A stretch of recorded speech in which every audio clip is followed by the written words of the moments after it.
जब भी हार्मोन्स की बात आती है तो सभी को लगता है कि ये हार्मोन डिस्टरबेंस का जो इश्यू है वो फीमेल्स को ही होता है। ये पीसीओडी की प्रॉब्लम, ये थायराइड की प्रॉब्लम और ये सारे ऐसे इश्यूज।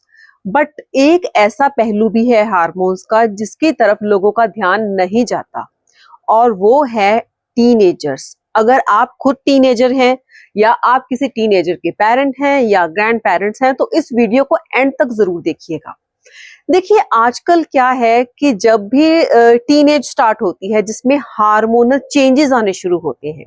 देखिए, हार्मोन चेंज होना एक अलग बात होती है, हार्मोन डिस्टर्ब होना एक अलग बात होती है। और आजकल क्या होता है कि जब हार्मोन्स चेंज होते हैं तो बच्चों के जो नेचर में चेंज आता है वो बहुत ही एक ड्रेस्टिक चेंज आता है।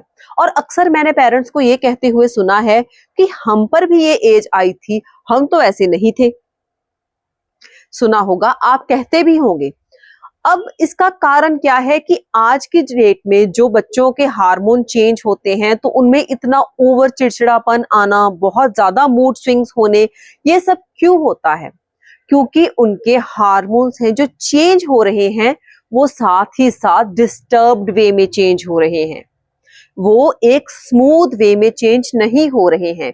और उसका एक बहुत बड़ा कारण है विटामिन डी की डेफिशिएंसी। इस तरफ किसी का ध्यान ही नहीं जाता।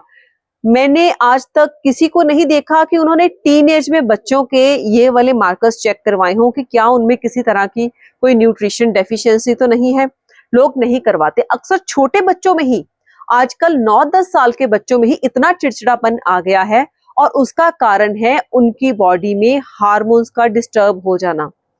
देखिए, जब हार्मोन्स को बैलेंस में रखना हो तो बॉडी में सबसे बेसिक रिक्वायरमेंट होती है कि आपकी बॉडी में हेल्दी फैट्स होने चाहिए।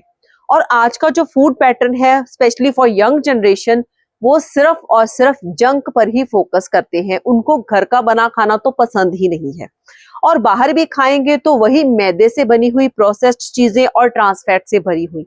और उनके जो बॉडी में अल्टीमेटली कुछ हेल्दी फैट्स जाते ही नहीं। और विटामिन डी का भी वो कोई सोर्स नहीं लेते। कॉम्प्लेक्शन का जो उनको एक फियर होता है कि हमारा कॉम्प्लेक्शन डार्क हो जाएगा, उस वजह से आजकल बच्चे धूप में भी ज्यादा देर नहीं घूमते हैं। स्कूल्स भी एयर कंडीशन है, सर्दी में भी गाड़ियों में आना जाना। और बहुत से लोगों में देखा गया है कि जो विटामिन डी की डेफिशिएंसी होती है वो आपके मूड को बहुत ही डिस्टर्ब करके रखती है। और ये चीज सिर्फ एडल्ट लोगों के लिए नहीं, बच्चों के लिए, टीनेजर के लिए भी बहुत इंपॉर्टेंट है। तो कोशिश कीजिए कि अगर आप अपने बच्चों के ब्लड टेस्ट करवा सके तो उनमें विटामिन डी का लेवल चेक करवाइए। अगर नहीं करवा सकते तो देखिए, आपको पता है कि आपके बच्चे का धूप में रहने का या आउटडोर टाइम कितना होता है। अगर आपके बच्चे दिन में 4 से 5 घंटे धूप में घूमते हैं तो फिर तो एक पॉसिबिलिटी है कि उनका विटामिन डी का लेवल कुछ अच्छा होगा। बट अगर वो इतना टाइम धूप में नहीं बिताते हैं तो आप समझ लीजिए कि उनकी बॉडी में विटामिन डी के लेवल बहुत कम है। और कहीं ना कहीं वो भी एक रीजन है जो बच्चों का मूड एकदम से बहुत ही डिस्टर्ब सा रहता है। वो सीधे मुंह बात नहीं करते, पेरेंट्स की बात नहीं सुनते।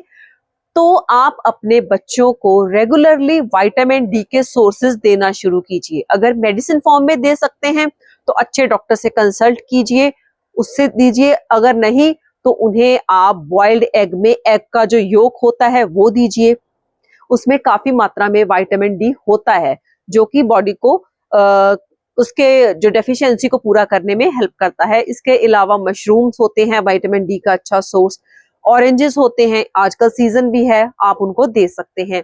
बट फिर भी मैं कहूंगी कि इन सोर्सेज से आप ऑप्टिमल लेवल अचीव नहीं कर सकते। तो अच्छा सोर्स फाइंड कीजिए विटामिन डी का और बच्चों को दीजिए। और 1 महीने के अंदर ही आप चेंजेस देख पाएंगे, और वो बहुत ही विजिबल चेंज होंगे।